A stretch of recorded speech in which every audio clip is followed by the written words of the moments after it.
God's grace and peace to you, friends. I hope this week has found you with some time to stop and wonder and marvel at God's good creation that surrounds you in the midst of crumpling and crusty little leaves that you walk over, the smells of both the decay but also of the earth, at least in our parts, getting ready to rest a bit, to hibernate, if you will, to smell the fresh grass, and sometimes even those burning leaves as you drive by. There is so much wonder in this world if only we open our eyes to see it. Today we're going to be talking about a beloved story in the book of Daniel, but not actually about Daniel. I look forward to thinking, to hearing, to see, to living into what a life of gratitude might mean for us in the midst of struggle. Let us worship together.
Today's reading comes from the book of Daniel, a somewhat familiar story, and I want to read the whole story, so hang in there. It's not the shortest thing in the world.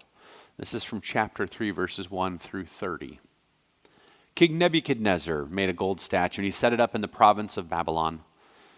He ordered all the officials of the assembly and all else to come to the dedication of the statue he'd set up. The herald proclaimed, "Peoples of all nations and languages, this is what you must do. When you hear the sound of the horn, the pipe, the zither, the lyre, the harp, the flute, and every kind of instrument, you must bow down and worship the gold statue that King Nebuchadnezzar has set up. Anyone who will not bow down and worship will immediately be thrown into a furnace of flaming fire." Because of this order, as soon as they heard the sound of instruments, all the peoples bowed down and worshiped the gold statue that the king had set up. At that moment, some Chaldeans came forward, seizing a chance to attack the Jews. They said to King Nebuchadnezzar, "Long live the king! Your majesty, you gave a command that anyone who hears the sound of the instrument should bow down and worship that gold statue. Anyone who wouldn't would be thrown into a furnace of flaming fire. Now there are some Jews, ones you appointed to administer the province of Babylon, specifically Shadrach, Meshach, and Abednego, who have ignored your command. They don't serve your gods, and they will not worship the statues you have set up." In a violent rage, Nebuchadnezzar ordered to bring Shadrach, Meshach, and Abednego. They were brought before the king. The king said to them, Shadrach, Meshach, and Abednego, is it true that you will not serve my gods and will not worship the gold statue I've set up? If you're now ready to do so, bow down and worship the gold statue I've made when you hear the sound of instruments. But if you won't worship it, you will be thrown straight into the furnace of flaming fire. Then what God will rescue you from my power? Shadrach, Meshach, and Abednego answered the king, we don't need to answer your question. If our God, the one we serve, is able to rescue us from the furnace of flaming fire and from your power, your majesty, then let him rescue us. But if he does not, know this for certain, your majesty, we will never serve your gods or worship the gold statue you've set up. Nebuchadnezzar was filled with rage and his face twisted beyond recognition because of Shadrach, Meshach, and Abednego. In response, he commanded the furnace be heated to 7 times its normal heat. He told some of the strongest men in his army to bind Shadrach, Meshach, and Abednego and throw them into the furnace of flaming fire. So Shadrach, Meshach, and Abednego were bound, still dressed in all their clothes, and thrown into the furnace of flaming fire. Now, as the king's command had been rash, the furnace was heated up to such an extreme heat that the fire's flame killed the very men who carried Shadrach, Meshach, and Abednego to it. So these 3 men, Shadrach, Meshach, and Abednego, fell into the furnace bound, into the furnace of flaming fire. Then King Nebuchadnezzar jumped in shock and said, did we not throw 3 men into the fire bound? They answered the king, certainly, your majesty. He replied, but look, I see 4 men unbound walking around inside the fire, and they're not even hurt. And the 4th one looks like one of the gods. Nebuchadnezzar went near the opening of the furnace of flaming fire and said, Shadrach, Meshach, and Abednego, servants of the Most High God, come out, come here. Then Shadrach, Meshach, and Abednego came out of the fire. The king's men crowded around to look at them, and the fire had done nothing to them. Their hair wasn't singed, their garments looked the same as before, and they didn't even smell like the fire. Nebuchadnezzar declared, may the God of Shadrach, Meshach, and Abednego be praised. He sent his messengers to rescue his servants who trusted him.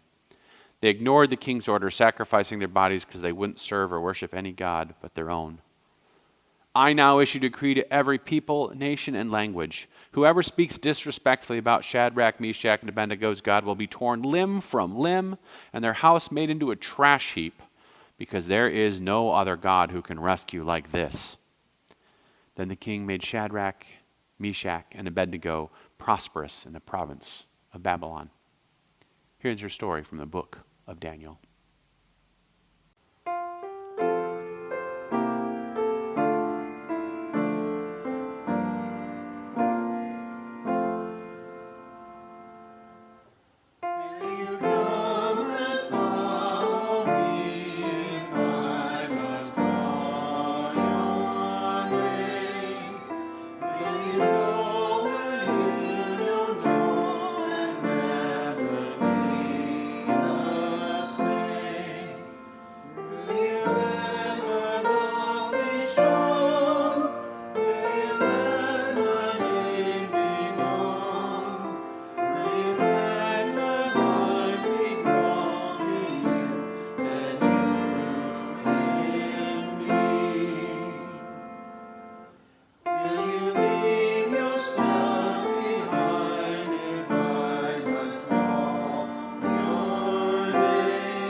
begins with a king who is so incredibly insecure that he wants to show his power, wants everyone to know that he is big and strong and powerful. And so he builds a huge golden statue of himself and commands all to bow to it when they hear the sounds of the instruments. But it turns out there's three who won't bow to this idol because they serve the living God and will not bow to another. Some jealous rivals then turn their attention to say, "These won't follow your words, you big and powerful king." And the king, in a rage, says, "If you're so tough then, I'm going to do my worst and we'll see what your God will do for you." And he throws them into a fiery furnace. After they've been bound and thrown in, this king delights in their suffering. Except all of a sudden an official says, "No, we see 4 men unbound and walking in the fire." All of a sudden, the furnace is let to die. They're removed, and the king changes his tune about this God that they serve,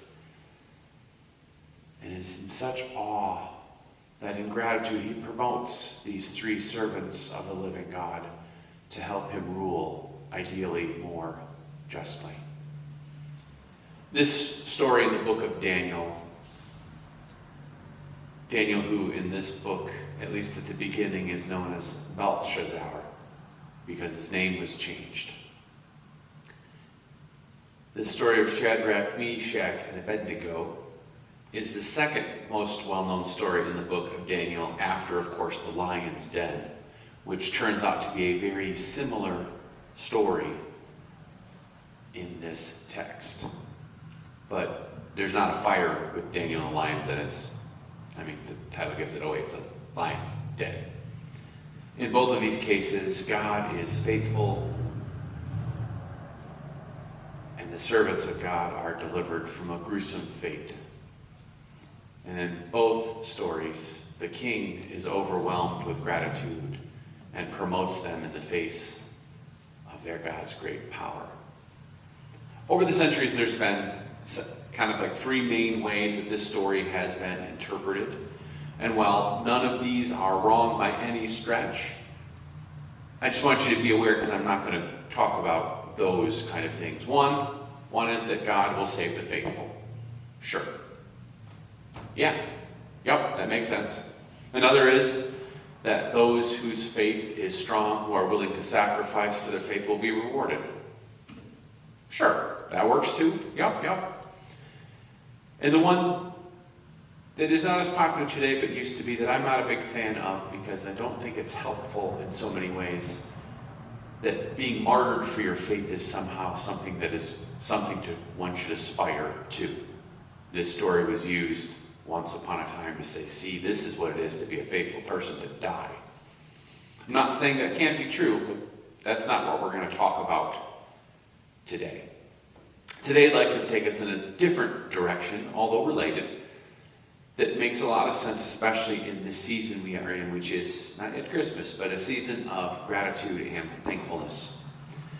In the midst of faithful people standing up to an egomaniacal tyrant, Shadrach, Meshach, and Abednego are used as an example for the rest of the oppressed Hebrews in their time and beyond, that says, we will not stand for this. That the faith they have in the living God is worth something more than a tyrant's power. That standing up for what one believes in, one's values, matters more in the face of a powerful king. And in all of this, Shadrach, Meshach, and Abednego resist and hold fast to what they know is right. In the midst of this struggle, in the midst of the fiery furnace, Shadrach, Meshach, and Abednego, rather than falling into despair and apathy, turn to hope and gratitude. That's a tough thing to do. In the Bible, there is a section called the Apocrypha. We don't carry it in our Protestant Bibles in general. It's not a part of it, but it's present in Catholic Bibles and Orthodox Bibles. Now, we could go down a very deep rabbit hole and talk about how all of this happened once upon a time. But we're going to let that lie. If you want to know, holler at me. I'd love to tell you about it. But this Apocrypha, these books that were cut out of the Protestant Bible, there is a book called the Prayer of Azariah, which is the Hebrew name of Abednego. This prayer begins with an act of great humility, an acknowledgement of the ways that Israel, the Hebrew people, had fallen short and broken their promises with God, broken their relationships with the one they called on as divine. And they acknowledged this in spite of God's faithfulness to them. Then Shadrach, Meshach, and Abednego proclaimed the wonders of God and their thankfulness for all of God's blessings. And since we don't have it in our Bible, it seems to make a lot of sense to share that with you. So I'll share the second half of this prayer. And it reads like this. Then with one voice, the three began singing hymns, praising and blessing God right there in the furnace. And they said, "Blessed are you, Lord God of our ancestors. You are worthy of praise raised high above all others forever. Blessed is your glorious and holy reputation, worthy of praise and raised high above all others forever. Blessed are you in your glorious holy temple, worthy of hymns and honored above all others forever. All the works of the Lord, bless the Lord. Sing hymns and lift God high above all others forever. Heavens bless the Lord and sing hymns and lift God above all others forever. Angels serving the Lord, bless the Lord. Sing hymns and lift God high. All you waters above the sky, bless the Lord. Sing hymns and lift God. All you heavenly powers, bless the Lord. Sing hymns and lift God high above all others forever. Sun and moon, bless the Lord. Sing hymns and lift God high. Stars of the sky, bless the Lord and sing hymns. Rainstorms and the dew, bless the Lord and sing hymns. All you winds, bless the Lord and sing hymns. Fire and burning, bless the Lord and sing hymns. Lift God high. Cold and heat, bless the Lord and sing hymns. And lift God high above others forever. Dewdrops and falling snow, bless the Lord. Nights and days, bless the Lord. Light and darkness, bless the Lord. Ice and winter, bless the Lord. Frost and snow, bless the Lord. Lightning and clouds, bless the Lord and sing hymns. And lift God high above all others forever. Let the earth bless the Lord. Let it sing hymns and lift God high. Mountains and hills, bless the Lord and lift God high. All you things that grow in the earth, bless the Lord and sing hymns. Oceans and rivers, bless the Lord. Running waters, bless the Lord. Sea monsters and all the things that swarm in the water, bless the Lord. Sing hymns and lift God high above all others forever. All the birds of the sky, bless the Lord. Wild and tame animals, bless the Lord. You human beings, bless the Lord and sing hymns and lift God high above all others forever. Israel, bless the Lord. Priests, bless the Lord. You who serve the Lord, bless the Lord and sing hymns and lift God high above all others. Spirits and souls of good people, bless the Lord. You people who are holy and have humble hearts, bless the Lord. Sing hymns and lift God high. Bless the Lord, sing hymns, lift God high above all others, because God rescued us from the grave, saved us from death. God pulled us out of the middle of the scorching furnace, pulled us out of the middle of the fire. Tell the people that the Lord is good because God's mercy lasts forever. All you who worship the Lord, the God of gods, bless God. Sing hymns and tell people that God's mercy lasts forever. In the midst of a fiery furnace, their response is to give praise and thanks to a God who may or may not deliver them. Some of you might be aware of, know the Jewish author, activist, and Holocaust survival, Elie Wiesel. In spite of the absolute horrors he witnessed, he noted that wonder often leads to a change of heart, that the simple act of gratitude in the midst of struggle can inspire, can help resistance grow for communities who are being oppressed, those who are facing injustice. Sometimes we think it only applies to people like Shadrach, Meshach, and Abednego, heroes like David or Jacob, heroes like Joseph. But no, that's just not how it works. Gratitude and wonder, even in small doses, do amazing things for you and I. When we can stop and we can look at people who exhibit acts of kindness, acts of gratitude, we in turn then actually respond with more gratitude and wonder in our own lives. When we do this and practice this, our hearts will soften, and we find new ways to love all of God's children holy and beloved, not just those who are part of our tribe. The simple act of being intentionally grateful, like Shadrach, Meshach, and Abednego are in the fiery furnace, changes the world little by little.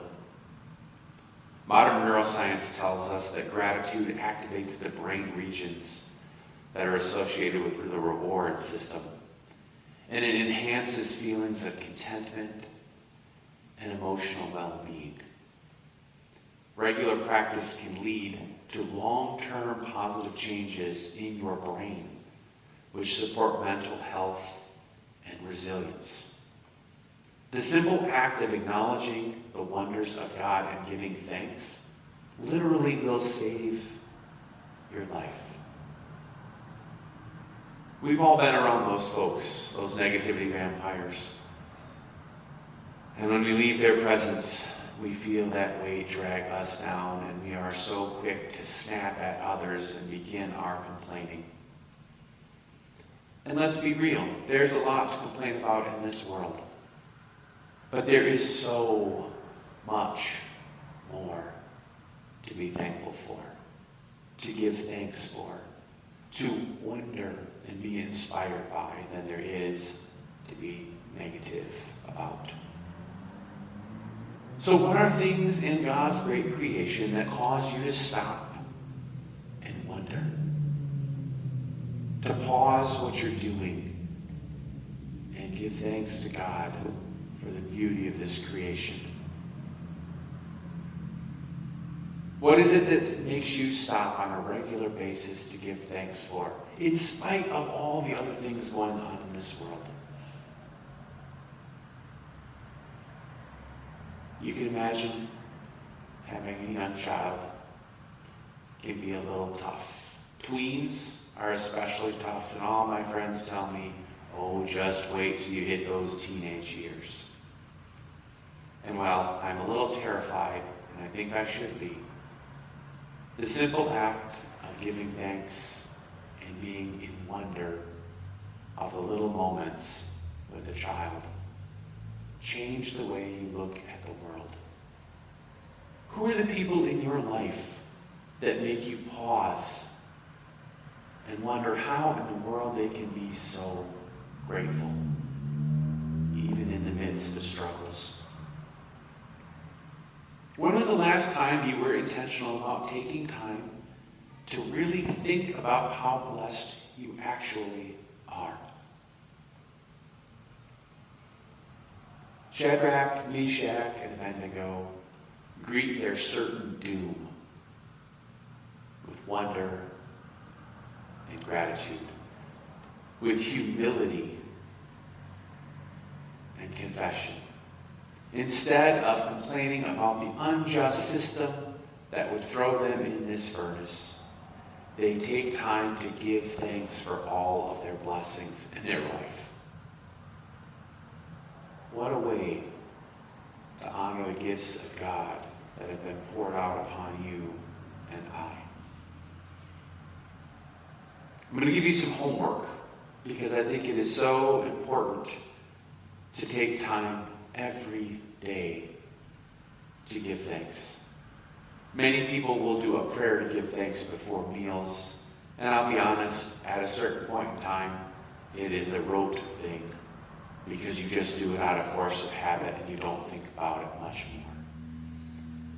I invite you and encourage you when you wake up in the morning to come up with three reasons that you are grateful.